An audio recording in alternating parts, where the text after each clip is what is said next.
Hello नमस्कार। मैं doctor Suresh, assistant professor ABST। आज का जो वीडियो है इनकम फ्रॉम अदर सोर्सेज, अन्य साधनों से आए, BCom सेकेंड ईयर में इनकम टैक्स का टॉपिक है ये। यहाँ पर आप लोग ध्यान दीजिए, हमारे पास इनकम टैक्स के 5 हेड बताए गए हैं।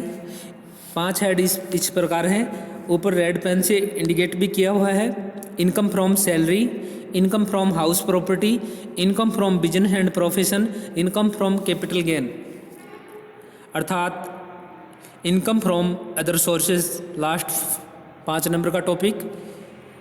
यहाँ पर इन 4 साधनों की आय में अगर नहीं है, इनकम नहीं है, तो वो इनकम फ्रॉम अदर सोर्सेज में काउंट होगी।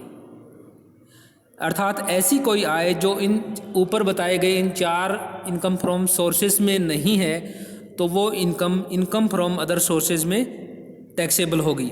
यहाँ पर हमें बताया गया है कि सेक्शन 56(1) के अनुसार यदि कर योग्य आय को आय के प्रथम 4 शीर्षकों में किसी भी शीर्षक में सम्मिलित नहीं किया जाता, तो इसे अन्य साधनों की आय शीर्षक में शामिल किया जाएगा। अर्थात जो ऊपर बताए गए 4 शीर्षक, income from house property, income from salaries, income from business and profession, income from capital gain, अगर इनमें शामिल नहीं की जाती है कोई आय, तो वह है आय इनकम फ्रॉम अदर सोर्सेज में शामिल की जाएगी। यहाँ पर इस शीर्षक में कर योग्य आय सेक्शन 56(2) के अनुसार कुछ ऐसी आय का स्पष्ट उल्लेख किया गया है जो अन्य साधनों की आय में के अंतर्गत कर योग्य होती है। ऐसी आय निम्न प्रकार की आय होती है। नंबर 1, लाभांश। लाभांश को इनकम फ्रॉम अदर सोर्सेज में टैक्सेबल माना जाएगा। नंबर 2, लॉटरी, वर्ग पहेली, घुड़दौड़, अन्य प्रकार की दौड़, किसी प्रकार के खेल, ताश पत्तों से आय या किसी अन्य प्रकार के जुए से जीती गई रकम, ऐसी आय इनकम फ्रॉम अदर सोर्सेज में टैक्सेबल होगी।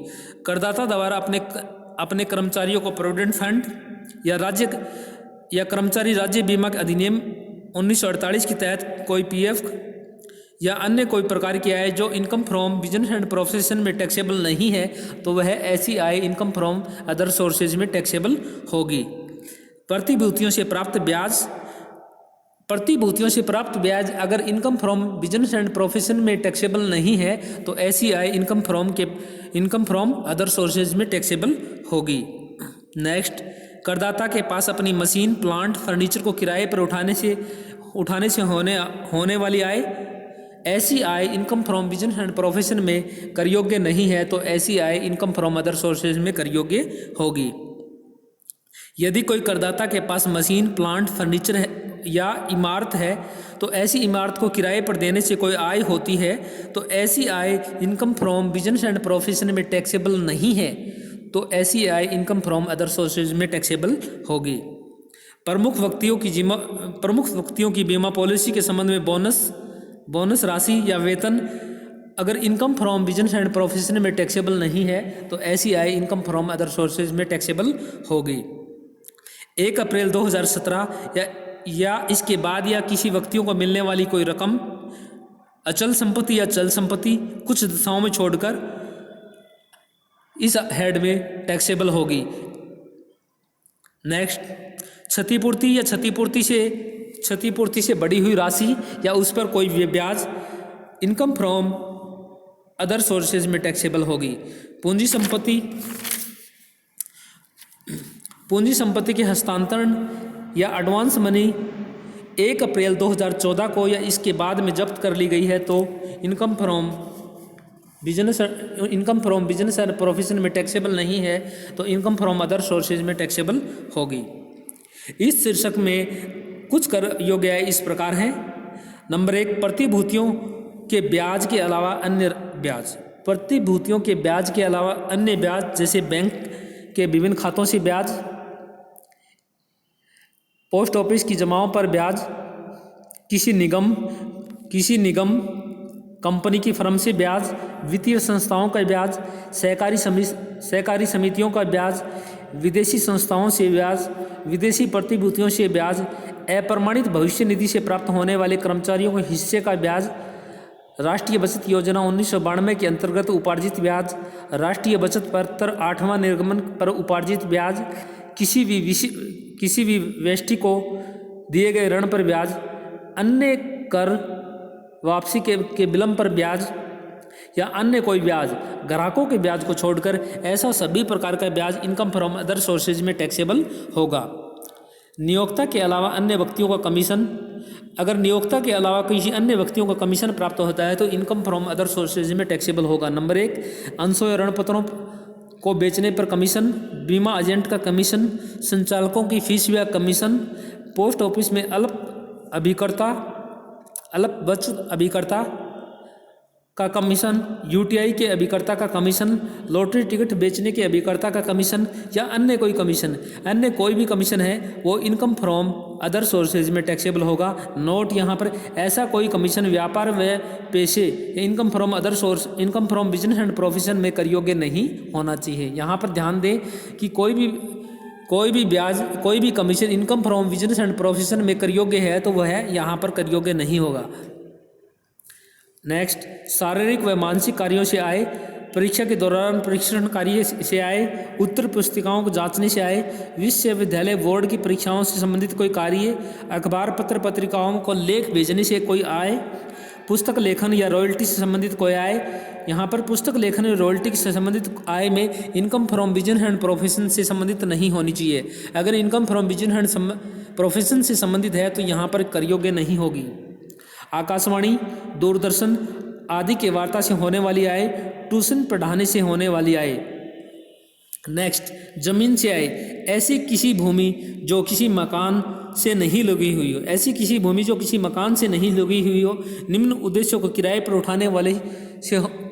उठाने से होने वाली आय। नंबर 1, ईंटों के भट्ठे बनाने से आय, बाजार लगाने के लिए आय, मेले नुमाइशें आदि लगाने के लिए आय, कृषि काम में न आने वाले पशुओं के चारागाह के लिए होने वाली आय, खनिज पदार्थों को निकालने से होने वाली आय, पोखरों घाटों मछली के रूप में प्रयोग में होने वालों से आय, या अन्य किसी कार्य को किराए पर देने से होने वाली आय, परंतु यहाँ पर कृषि आय को छोड़ दिया जाता है। ऐसी समस्त आय income from business and profession में कर योग्य होगी। नेक्स्ट, किराए पर ली गई मकान संपत्ति को उप किराएदार के रूप में देने से होने वाली आय income from business and profession में इनकम फ्रॉम अदर सोर्सेज में कर योग्य होगी। अगर किसी व्यक्ति ने कोई मकान किराए पर लिया है और उसको वह अन्य व्यक्ति को किराए पर दे देता है तो ऐसी आय इनकम फ्रॉम हाउस प्रॉपर्टी में कर योग्य न होकर इनकम फ्रॉम अदर सोर्सेज में कर योग्य होगी। नेक्स्ट, नियोक्ता को छोड़कर अन्य किसी व्यक्ति संस्था से प्राप्त होने वाली कोई वार्षिक वसीयत भी इसमें शामिल की जाएगी। नेक्स्ट, विदेशी कृषि भूमि कर मुक्त नहीं होती, परंतु केवल भारतीय निवासी करदाताओं के लिए ऐसी आय कर योग्य होगी।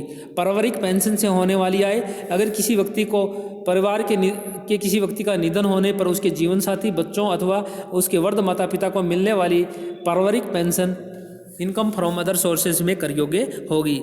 सांसदों, लोकसभा राज्यसभा के सदस्यों, विधायकों, किसी भी विधानसभा के सदस्यों को प्राप्त होने वाला वेतन इनकम फ्रॉम अदर सोर्सेज में कर योग्य होगा। अस्पष्ट साधनों से आय, कुछ साधन इस प्रकार के होते हैं जिनको स्पष्ट नहीं किया जाता, इस प्रकार इन साधनों से होने वाली आय इनकम फ्रॉम अदर सोर्सेज में कर योग्य होगी। सभी प्रकार की आकस्मिक आय होती हैं इनकम फ्रॉम अदर सोर्सेज में कर योग्य होती हैं। मानी गई आय, कुछ आय मानी गई आय माना जाता है, ऐसी आय को इनकम फ्रॉम अदर सोर्सेज में कर योग्य होगी। राष्ट्रीय बचत योजना 1987 के मूलधन व ब्याज की वापसी पर होने वाली आय, संचालकों को कंपनी के भुगतान पर होने वाली आय, यदि कंपनी के संचालक कंपनी के कर्मचारी नहीं होते उनको मिलने वाला वेतन, कमीशन, शुल्क या अनुलाभ समस्त भुगतान चाहे किसी भी नाम से पुकारे जाते हों, ऐसी आय इनकम फ्रॉम अदर सोर्सेज में कर योग्य होगी।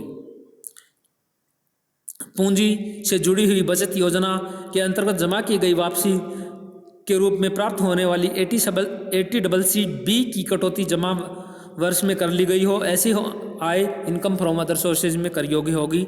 घुड़दौड़ रखने के लिए रखे गए घोड़ों से होने वाली आय इनकम फ्रॉम अदर सोर्सेज में कर योग्य होगी। सभी छात्र ध्यान दें इन सभी नियम को अच्छी तरीके से पढ़ लें। इन नियम के अकॉर्डिंग ही आगे हम प्रैक्टिकल क्वेश्चन कर पाएंगे। अगर ये नियम आपको याद नहीं होंगे तो हम प्रैक्टिकल क्वेश्चन नहीं कर पाएंगे। तो आप लोग इन नियमों को अच्छी तरीके से पढ़ लीजिए। और आप लोगों का मैं ध्यान आकर्षित करना चाहूँगा कि पीछे जितने भी जो चैप्टर करवाए हैं उन सभी चैप्टरों के प्रैक्टिकल क्वेश्चन निकालते रहें। कुछ भी अगर कहीं कोई दिक्कत है, कोई समझने में कोई परेशानी है तो मेरे व्हाट्सएप नंबर पे मुझसे संपर्क कीजिए। आप लोगों का रिस्पांस बहुत कम आ रहे हैं, तो आप लोग इन चीज़ों को थोड़ा सा ध्यान दीजिए। आपको जो भी कोई परेशानी है, कहीं भी कोई समझ में नहीं आ रहा तो मुझसे संपर्क कीजिए। मैं आपके अच्छी तरीके से फ़ोन पे या जिस भी माध्यम से सूटेबल जो माध्यम होगा उस माध्यम से मैं आपको समझाने की कोशिश करूँगा। लेकिन आप लोग जो नियम बताए जा रहे हैं उन नियमों को अच्छी तरीके से पढ़ लीजिए। और सभी लोग ध्यान दें, इनकम टैक्स की बुक्स परचेज कर लीजिए भाई। इनकम टैक्स की बुक्स जब तक आप परचेज नहीं करोगे तब तक हमें कोई भी टॉपिक अच्छी तरीके से समझने में परेशानी होगी। तो आप लोग इनकम टैक्स के टॉपिक अच्छी तरीके से समझने के लिए बुक्स परचेज कर लीजिए। और फिर भी अगर कोई समस्या है तो मेरे से संपर्क कीजिए, मैं आपके साथ। और सभी छात्र एक चीज़ और ध्यान दें, कुछ स्टूडेंट का फ़ोन आ रहा है कि इनकम टैक्स की पुरानी बुक्स परचेज कर लें क्या। नहीं भाई, इनकम टैक्स की हमेशा न्यू बुक्स परचेज कीजिए, क्योंकि कुछ अमेंडमेंट चेंज हो जाते हैं तो इसलिए हमें दिक्कत होगी आपको। इसलिए इनकम टैक्स की हमेशा न्यू सेशन की नई बुक्स परचेज कीजिए। Thank you.